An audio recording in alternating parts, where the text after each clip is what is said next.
Hello students, आज हम BEd first year का teaching subject teaching of social studies करेंगे, जिसके अंदर स्टूडेंट हमने अपनी सेकंड यूनिट स्टार्ट कर रखी है और सेकंड यूनिट का आज हमारा लेक्चर नंबर है 18। लेक्चर नंबर 18 शुरू करने से पहले स्टूडेंट मैं बता दूं कि लेक्चर नंबर 17 के अंदर हमने अपनी कौन सी स्किल की। उसके अंदर स्टूडेंट हमने अपनी स्किल की उद्दीपन परिवर्तन कौशल, जिसे हम इंग्लिश के अंदर बोल देते हैं स्किल ऑफ स्टिमुलस वेरिएशन। तो स्टूडेंट लेक्चर नंबर 18 के अंदर आज हम करने जा रहे हैं मानचित्र अध्ययन कौशल, means skill of map reading. तो स्टूडेंट पहले मैं आपको बताती हूँ जो मानचित्र अध्ययन कौशल है। तो जो मानचित्र अध्ययन कौशल का अर्थ है, इसका तात्पर्य यही है स्टूडेंट की जो भूगोल है, सामाजिक अध्ययन के अंदर जो विषय भूगोल है, तो जो भूगोल का यह सबसे क्या है सशक्त, महत्वपूर्ण और कठोर या सार्थक साधन है। तो जिन स्टूडेंटों को, जिन विद्यार्थियों को मानचित्र का अध्ययन या उनका ज्ञान अच्छे से नहीं होता, तो ये समझ लीजिए स्टूडेंट कि उन्हें भूगोल का ज्ञान नहीं है। तो जितना कोशिश हो सके एक टीचर के द्वारा, एक शिक्षक के द्वारा, तो मानचित्र का जो अध्ययन है, जो अभ्यास है, एक अध्यापक के द्वारा विद्यार्थियों को करवाया जाना बहुत जरूरी है। तो अगर हम जो भूगोल है, भूगोल का सही रूप से अगर हम इसका एक और आपको मैं बताती हूँ कि जो मानचित्र है, मानचित्र को भूगोल में एक प्रमाणित सत्य के रूप में भी हम इस तरह ले सकते हैं कि जिस भी किसी विषय वस्तु का मानचित्र नहीं बना है, तो उसकी अच्छी तरह से क्या है हम व्याख्या नहीं कर सकते।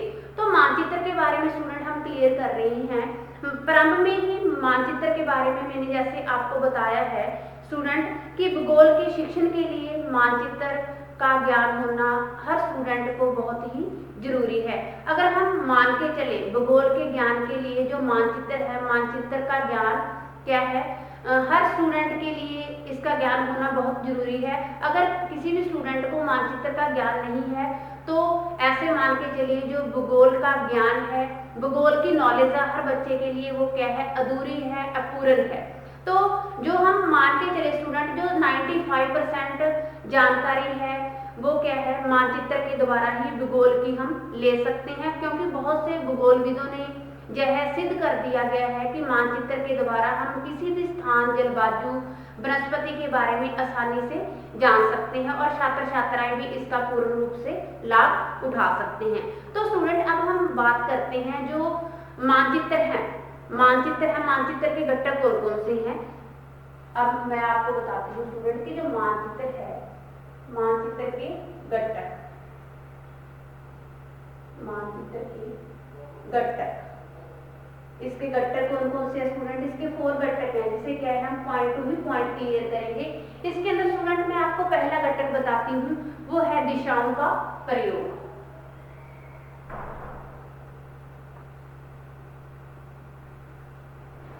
दिशाओं का प्रयोग,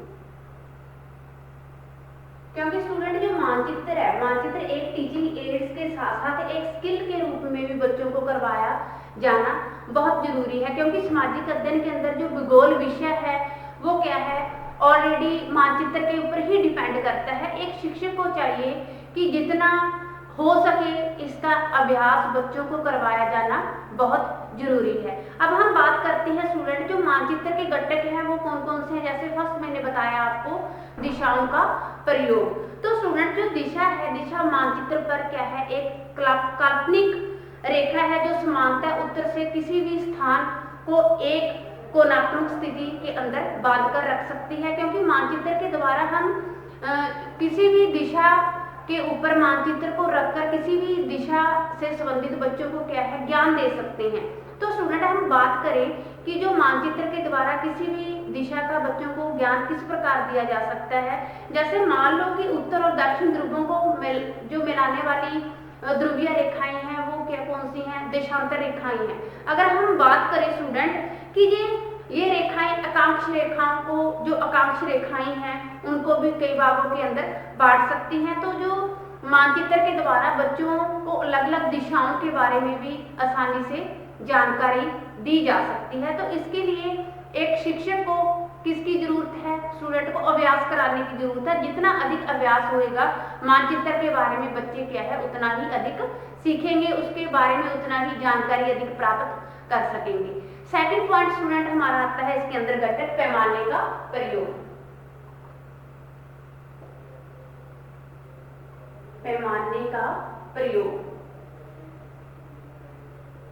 पैमाने का प्रयोग देखिए स्टूडेंट कैसे, क्योंकि जो हमारी पृथ्वी है, पृथ्वी का आकार बहुत बड़ा है, जिसे वैसे मापना क्या है हमारे लिए बहुत ही मुश्किल है। अगर हम मानचित्र का प्रयोग लेते हैं, बच्चे को मानचित्र के द्वारा पृथ्वी के आकार को एक छोटे रूप में समझाते हैं, तो वो क्या है आसानी से उसे समझा जा सकता है।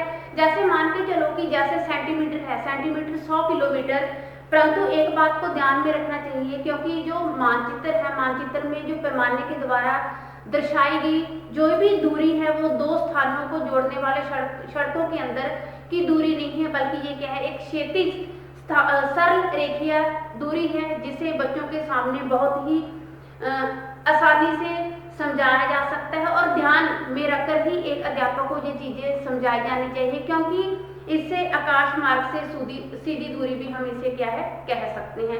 तो एक मानचित्र है, मानचित्र के द्वारा हम जो बड़ा आकार है हमारे जैसे पृथ्वी का मैंने बताया कि बहुत बड़ा आकार है, इसे मापने के लिए हम मानचित्र पैमाने का जो क्या है पैमाना ही एक हमारे पास ऐसा साधन है मानचित्र, जिसके द्वारा हम बच्चों को उसको एक छोटे रूप के द्वारा बहुत अच्छे से समझा सकते हैं। तो इसको समझाने के लिए एक टीचर को सावधानी बरतनी चाहिए कि किस प्रकार बच्चों के सामने ये चीजें मैंने बड़ी सावधानी पूर्वक अच्छे से क्लियर करनी है। थर्ड घटक आता है स्टूडेंट हमारे चिन्हों का प्रयोग।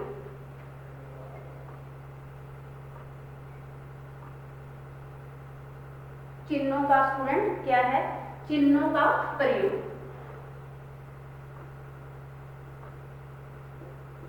अब बात आती है स्टूडेंट कि चिन्हों का प्रयोग कैसे, जो घटक है, क्योंकि मानचित्र पढ़ने में जो सहायक है, सहायक लाने के लिए विभिन्न चिन्हों की हमारे लिए क्या है आवश्यकता होती है। विभिन्न चिन्हों के द्वारा मानचित्र के थ्रू बच्चों को क्या है समझाया जा सकता है।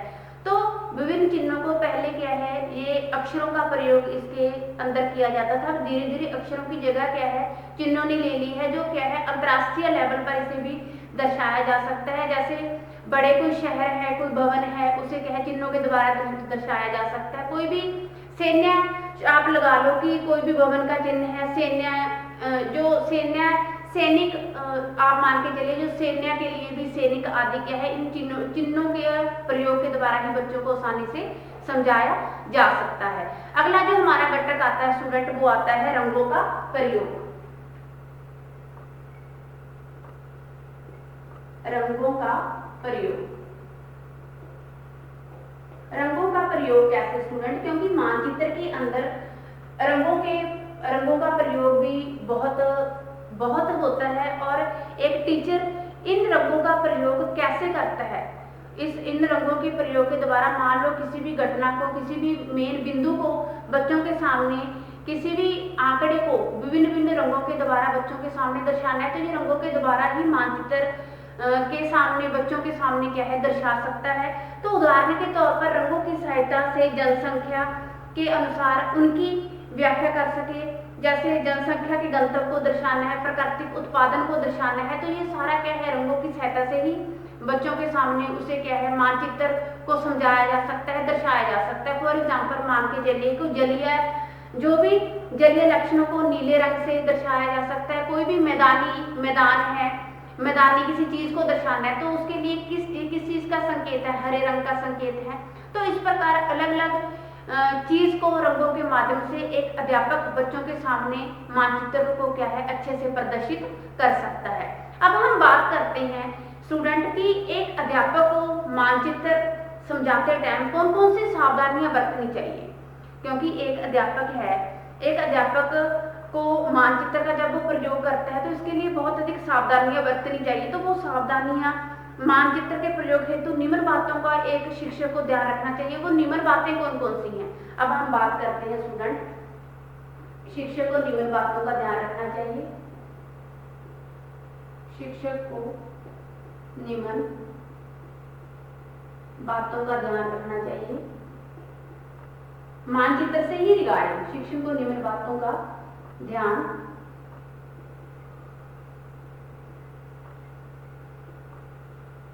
रखना चाहिए। वो निम्न बातें कौन कौन सी है स्टूडेंट, उसे भी क्या है हम पॉइंट टू ही पॉइंट क्लियर करेंगे। तो स्टूडेंट मैं पहले बताती हूँ कि एक शिक्षक को मानचित्र से रिगार्डिंग निम्न बातों का ध्यान रखना चाहिए। वो बातें कौन कौन सी हैं, जैसे फर्स्ट पॉइंट बताती हूँ कि जब एक शिक्षक मानचित्र का प्रयोग कर रहा है तो उसे ये मानना चाहिए कि मानचित्र एक साधन मात्र है, साध्य मात्र नहीं है। क्या है मानचित्र? मानचित्र साधन है, साध्य नहीं। साधन है, साध्य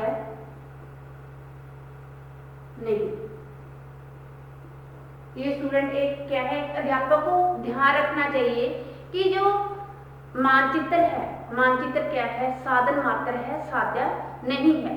सेकंड पॉइंट आता है कि इस साधन का प्रयोग छात्र छात्राओं को वास्तविक जो ज्ञान देना है, वास्तविक पाठ का बोध कराए। किसके द्वारा? मानचित्र के द्वारा।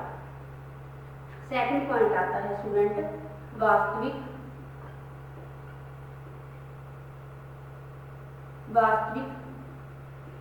ज्ञान का बोध कराए।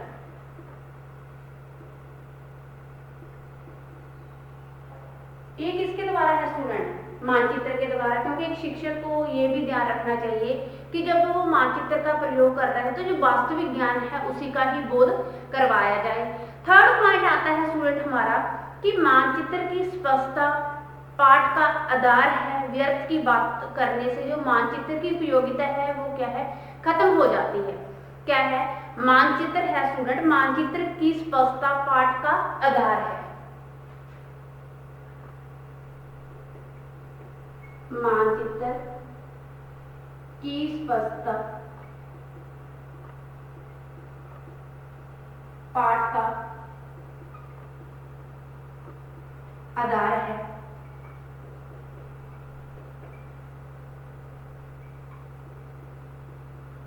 जो मानचित्र है, मानचित्र की स्पष्टता पाठ का आधार है, क्योंकि व्यर्थ की बातें इसके रिगार्डिंग हम करेंगे तो इससे क्या है, मानचित्र की उपयोगिता खत्म हो जाती है। फोर्थ पॉइंट आता है स्टूडेंट कि जिस भी भूखंड का मानचित्र हो, मान के चलो जिस भी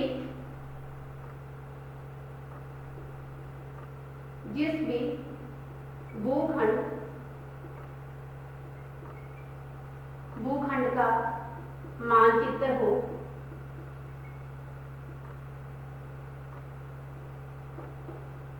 जिस भी भूखंड का मानचित्र हो उसी से संबंधित बच्चों को बताया जाना चाहिए। इधर उधर की बातें नहीं करनी चाहिए। इससे भी क्या है, जो मानचित्र की उपयोगिता बच्चों के सामने खत्म हो जाती है। फिफ्थ पॉइंट स्टूडेंट हम क्लियर करते हैं, जो उपज और उत्पादक है, जो उपज और उत्पादक को प्रतीकों व चिन्हों के द्वारा ही बच्चों के सामने दर्शाया जाना चाहिए। इससे क्या है, अगर हम उनसे क्या है स्टूडेंट कि नाम देने से जो मानचित्र है मिथ्या भ्रम उत्पन्न कर सकता है। जो उपज और उत्पादन के चिन्हों को एक प्रतीक के रूप में बच्चों के सामने उचित रूप से दिखाया जाना चाहिए, क्योंकि नाम लेने पर सिर्फ क्या है, मानचित्र की जो मिथ्या भ्रम पैदा होता है कि मानचित्र के अंदर कैसे जो भी रियलिटी है, जो भी किस प्रकार उपज और उत्पादन के चिन्हों को बच्चों के सामने दिखाना है, वो क्या है, मानचित्र को सामने रखकर ही बच्चों के सामने दिखाना चाहिए। अगर सीधा ही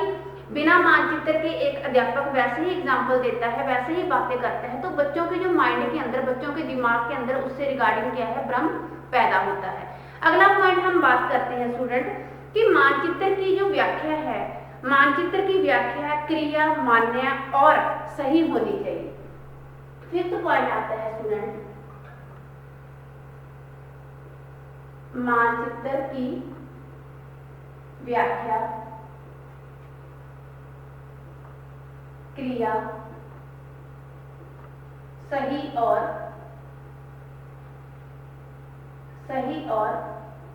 मान्य होनी चाहिए। सही और मान्य होनी चाहिए। ये भी इसकी एक क्या है, एक टीचर को बच्चों के सामने जब मानचित्र का प्रयोग कर रहे हैं, इससे संबंधित भी बच्चों के सामने सावधानी बरतनी चाहिए। जो भी मानचित्र का प्रयोग कर रहे हैं वो जो उसकी व्याख्या कर रहा है मानचित्र से संबंधित किसी भी टॉपिक से रिगार्डिंग, चाहे बच्चों को किसी खनिज के बारे में बता रहा है, चाहे किसी जलवायु के बारे में बता रहा है, चाहे किसी मैदानी क्षेत्रों के बारे में बता रहा है, तो जो उसकी व्याख्या है वो सही और मान्य होनी चाहिए, इधर उधर की बातें उसके अंदर नहीं होनी चाहिए। अगला पॉइंट आता है जो आर्थिक और व्यापार संबंधी मानचित्रों का होना आवश्यक है। इससे क्या है, प्रॉपर जो परस्पर निर्भरता का विकास होता है। अगला पॉइंट आता है स्टूडेंट हमारा कि शिक्षक को यह भी ध्यान रखने चाहिए जो मानचित्रों का प्रयोग कर रहा है वो कंपनियों के द्वारा ही बनाए होने चाहिए, इधर उधर से ये क्या है खरीदे हुए नहीं होने चाहिए। अगला पॉइंट आता है स्टूडेंट कि मानचित्र पर अक्षांश और देशांतर रेखाओं का भी स्पष्टीकरण होना चाहिए। मानचित्र पर अक्षांश और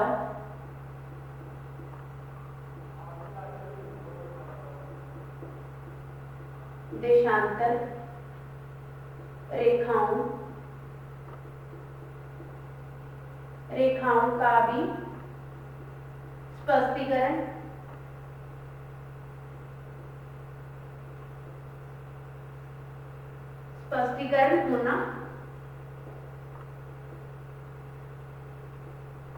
होना चाहिए, क्योंकि मानचित्र के द्वारा हम बच्चों को जो अक्षांश और देशांतर रेखाएं हैं उसके द्वारा आसानी से बच्चों को समझा सकते हैं। अगला पॉइंट आता है स्टूडेंट हमारा इसी से रिगार्डिंग कि मानचित्रों में जिन भी रंगों का प्रयोग किया जा रहा है वो प्रतीक के रूप में सुंदर और दर्शनीय होने चाहिए। रंगों का प्रयोग सुंदर एवं दर्शनीय होने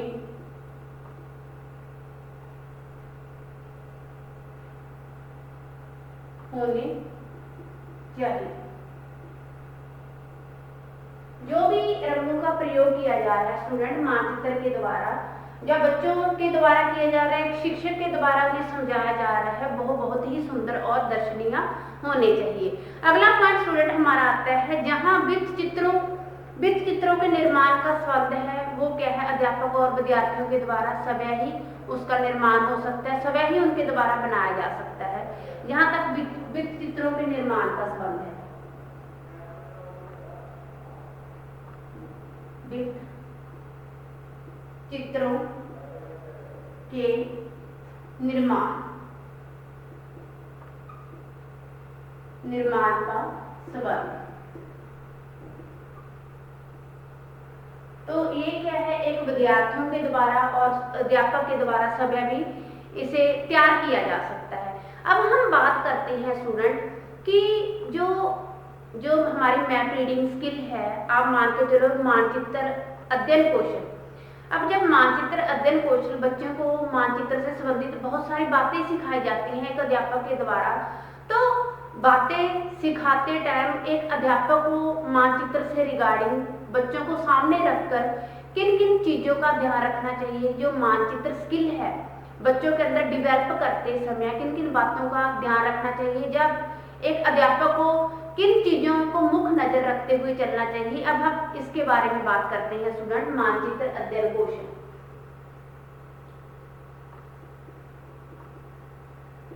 मानचित्र अध्ययन कौशल कि मानचित्र का प्रयोग करना एक टीचर सिखा रहा है तो सिखाते टाइम इधर उधर की बातें करने की बजाय या अपने टॉपिक से भटकने की बजाय बच्चों को कौन कौन से कार्य देकर मानचित्र के बारे में एक अध्यापक डीपली नॉलेज दे सकता है। तो स्टूडेंट इसके बारे में मैं फर्स्ट पॉइंट क्लियर करती हूँ आपके सामने कि मानचित्र अध्ययन कौशल के विकास हेतु शिक्षक को छात्र छात्राओं को मानचित्र बढ़वाकर अभ्यास करवाने कराते रहना चाहिए। क्या है, मानचित्र खुद बनवाकर, अपने हाथों से बनवाकर, मानचित्र खुद बनवाकर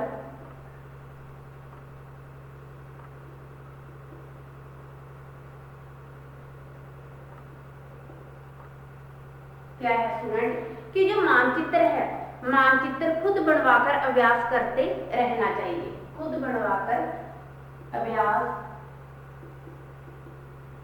करते रहना चाहिए। क्योंकि एक टीचर ने, अध्यापक, जो एक अध्यापक है, टीचर है, बच्चों को मानचित्र से संबंधित बहुत सारी बातें सिखानी है। पहले टीचर क्या है, खुद बनाकर सिखाए बच्चों को, फिर धीरे धीरे जब बच्चे इस चीज को अंडरस्टैंड करने लग जाएं तो फिर बच्चों को क्या है, खुद बनाने के लिए भी घर से कहना चाहिए, एक होमवर्क के रूप में उन्हें ये कार्य भी देना चाहिए। सेकंड पॉइंट आता है स्टूडेंट की जो मानचित्रों में भरी जाने वाली बातें हैं, जब भरी जाने वाला ज्ञान है, ध्यान देकर भी अभ्यास करवाना चाहिए। भरी जाने वाली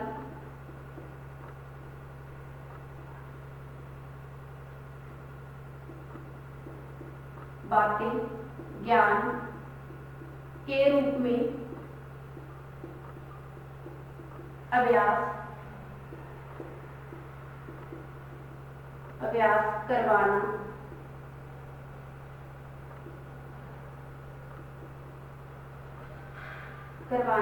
चाहिए। नेक्स्ट जो हमारा थर्ड पॉइंट आता है स्टूडेंट, थर्ड पॉइंट की हम अंदर बात करेंगे रंग के बारे में, कलर के बारे में। जो रंग है, रंग कैसा होना चाहिए और कहाँ प्रयोग हो, इसका ज्ञान भी बच्चों को दिया जाना चाहिए। थर्ड पॉइंट आता है हमारा रंगों का ज्ञान। जो रंग है, रंग का प्रयोग कहाँ होना है और कैसे होना है, इनके बारे में भी एक टीचर को, स्टूडेंट को क्या है, ज्ञान टाइम टू टाइम देना चाहिए। फोर्थ पॉइंट आता है जो निम्न कक्षाएं हैं, निम्न कक्षाओं के बालकों को जो स्कूल है, स्कूल के जो भवन है वो कैसा है, और मैदान, जो स्कूल का जो नक्शा है कैसा है, खेल का मैदान कैसा है, इनसे संबंधित बच्चों से नक्शे बनवाने चाहिए। अब बात आती है जो हायर क्लासेस हैं, जो उच्च कक्षाएं हैं, उच्च कक्षाओं से को कैसे नक्शे बनवाने के लिए, कैसा मानचित्र बनाने के लिए देना चाहिए। जैसे वनस्पति से रिगार्डिंग दे दिया, किसी भी स्थान के बारे में दे दिया, जलवायु के बारे में दे दिया, प्राकृतिक स्थानों के बारे में दे दिया, इनसे संबंधित दर्शाने के लिए, मानचित्र बनाने के लिए कहना चाहिए। अगला पॉइंट आता है स्टूडेंट हमारा कि इस कौशल के अभ्यास एवं विकास हेतु शिक्षक मानचित्र गृह कार्य के रूप में, एक जो गृह कार्य के रूप में अपने स्टूडेंटों को दे सकता है, उसका अभ्यास करवाने के लिए। गृह कार्य के रूप में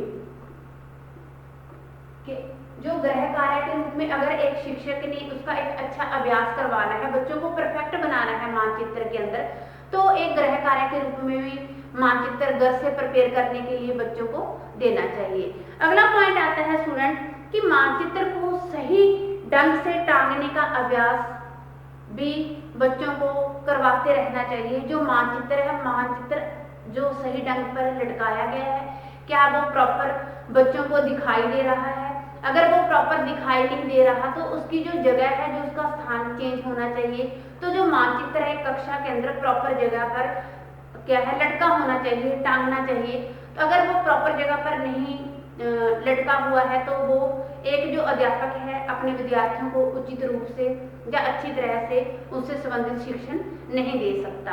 अगला पॉइंट आता है स्टूडेंट की जो मानचित्र की पकड़ है और उसके रख रखाव के बारे में भी पूरी जानकारी बच्चों को एक अध्यापक के द्वारा दी जानी चाहिए। मानचित्र काफी महंगे होते हैं क्योंकि इनके रख रखाव की जो व्यवस्था है वो भी अच्छी जगह पर होनी चाहिए। फिफ्थ पॉइंट आता है स्टूडेंट हमारा रख रखाव अच्छी जगह पर होना चाहिए।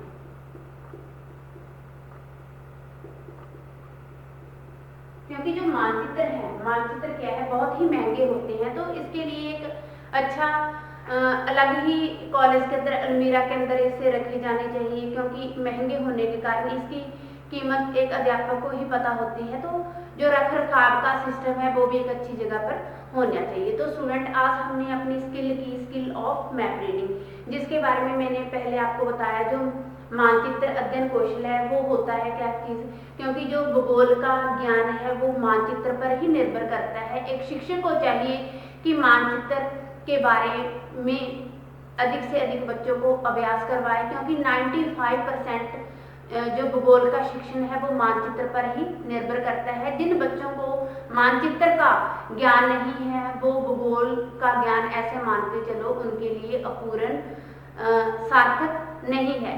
तो क्योंकि भूगोलविदों ने यह सिद्ध कर दिया गया है कि मानचित्र के द्वारा हम किसी भी स्थान, जलवायु, किसी भी क्षेत्र के बारे में बच्चों को आसानी से समझा सकते हैं। तो बच्चे भूगोल के बारे में मानचित्र के द्वारा अच्छी से अच्छी जानकारी हासिल कर सकते हैं। तो इसके बाद स्टूडेंट हमने किए इसके घटक मैंने 4 बताया कि दिशाओं का प्रयोग, पैमाने का प्रयोग, चिन्हों का प्रयोग और रंगों का प्रयोग, ये इसके मेन कंपोनेंट्स हैं स्टूडेंट। फिर बात आती है कि शिक्षक को कौन कौन सी बातों का जो ध्यान रखना चाहिए मानचित्र से रिगार्डिंग। तो स्टूडेंट पहले बताया है जो मानचित्र है, मानचित्र का प्रयोग करते समय बच्चों के सामने शिक्षक को कौन कौन सी सावधानियां बरतनी चाहिए, इसे क्या है स्टूडेंट हमने पॉइंट टू ही पॉइंट क्लियर किया। फिर बात आती है स्टूडेंट की मानचित्र अध्ययन कौशल।